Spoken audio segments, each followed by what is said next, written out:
Sunny Hostin and Anna Navarro returned to the set of The View on Monday, days after they were pulled from the show on live television after testing positive for COVID-19.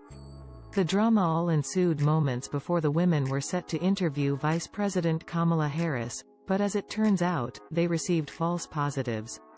The panel wasted no time discussing the incident and its real-life So, what's new? Behar quipped at the top of the show.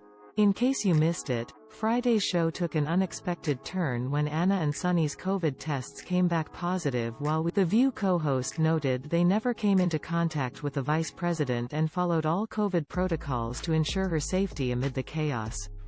The whole cast and crew were given numerous tests throughout the weekend, Behar added, and all of the tests came back. I am thrilled to report that Sunny and Anna's Friday results turned out to be false positives and everyone is safe, healthy and COVID-free, she declared. No one's got it, it was a mistake of some. Executive producer Brian Teta chimed in about the unbelievable set of circumstances that led to some really awkward television I'd like to have back. Teta then apologized to Hostin and Navarro. In the midst of all this chaos, they were put in this position where they had this information put out on television and then to make it even worse, it turned out not to be true later on, he continued. It was unfortunate that mistakes were made, but I can confidently say that we have very vigorous safety protocols, that everyone is regularly tested and I am just so relieved that you guys are healthy. That everyone is healthy and although Hostin is relieved not to have the virus, she got emotional when talking about how the mistake impacted her family. It was really uncomfortable for my results to be released publicly before I even knew what was going on, before they were verified, before I was tested again and again, she explained. My husband is a surgeon. He was in the operating room and had to be pulled out of the operating room because God forbid he's operating on someone and he's COVID positive.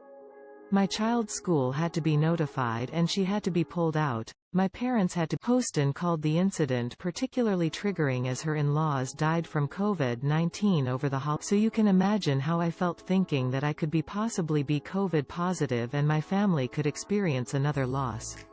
A loss that I don't think my husband could handle, Hostin said, visibly emotional.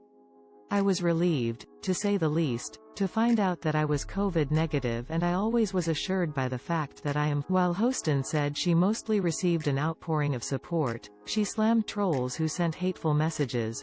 When you meet your maker, you'll have to figure that out. But the lawyer credited Navarro's sense of humor for helping her get through the ordeal, and that was on full display when it was the CNN commentator's turn to discuss. Navarro admitted she was flabbergasted when she got the positive result and immediately panicked as she spent time with Harris' family.